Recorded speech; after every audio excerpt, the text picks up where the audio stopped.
இந்த கிருஷ்ணகிரி மண்ணின் மைந்தன் இங்கே இருக்கிற நாச்சிக்குப்பத்தில் தான் ரஜினிகாந்த் பிறந்தார்.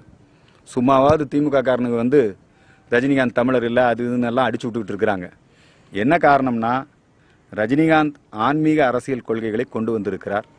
அந்த ஆன்மீக அரசியல் கொள்கைகள் இந்த 2 திராவிட இயக்கங்களையும் வீழ்த்தி சிஸ்டத்தை சரி பண்ணி இந்த தமிழ்நாட்டில் ஒரு ஆன்மீக அரசியல் 2021 வரப்போகுது. வரக்கூடிய சட்டமன்ற தேர்தலில் ஆன்மீக அரசியலா திராவிட அரசியலா அதுதான் ஒரு போட்டியாக வரப்போகிறது. ரஜினி வெர்சஸ் அதர்ஸ் தான் இருக்க போகுது. நிச்சயமாக ரஜினிகாந்த் அரசியல் மாற்றத்தை ஏற்படுத்துவார். ஆட்சி மாற்றம், அரசியல் மாற்றம் இப்ப இல்லைன்னா எப்பவுமே இல்லை. இது ரஜினிகாந்தினுடைய அரை கூவல். அவர் தன்னுடைய பிரச்சாரத்தை திட்டமிட்டு இருக்கிறார். அந்த பிரச்சாரம் மக்கள் மத்தியில் ஒரு எழுச்சி, மாற்றம், புரட்சியை கொண்டு வரப்போகுது.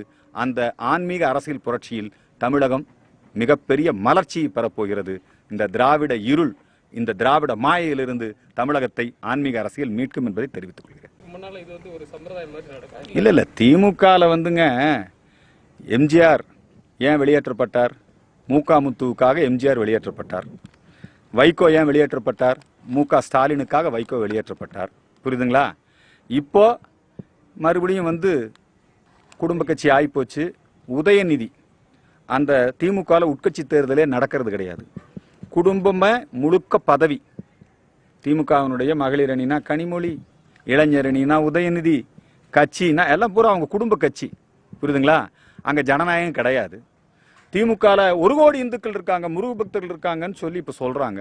அப்படின்னா அவர் வந்து கந்தசஷ்டி கவசத்தை அவமானப்படுத்தின கருப்பர் கூட்டத்தை ஸ்டாலின் கண்டிச்சிருக்கணும். இதுவரைக்கும் ஸ்டாலின் கண்டிக்கல. கேட்டா என்னங்கிறாருன்னா, அதுதான் ஆலந்தூர் பாரதி கண்டிச்சிட்டாருங்கிறார். ஸ்டாலின் ஏன் கண்டிக்கல? ஆகவே அவங்க திமுகவுக்கும் கருப்பர் கூட்டத்துக்கும் இருக்கக்கூடிய உறவு அனைவருக்கும் தெரியும். வருங்காலத்தில் இதெல்லாம் மக்கள் மத்தியில் அம்பலப்பட போகுது. திமுகவில் உட்கட்சி ஜனநாயகம் இல்லை. திமுக குடும்ப கட்சியா மாறிடுச்சு. திமுக சாராய ஆலை அதிபர்களின் கட்சியாக மாறிவிட்டது. திமுக நிச்சயமாக ஒரு லஞ்ச ஊழல் கட்சியாக மாறிக்கொண்டிருக்கிறது. இந்த தமிழகத்தில் திராவிட இயக்கம் தான் லஞ்ச ஊழல். புரியுதுங்களா? எல்லாம் ஒரே குட்டையில் உரிய மட்டைகள் தான். அதனால ஆன்மீக அரசியல் தான் இதற்கு மாற்று. அந்த மாற்றம் 2021 வரப்போகிறது.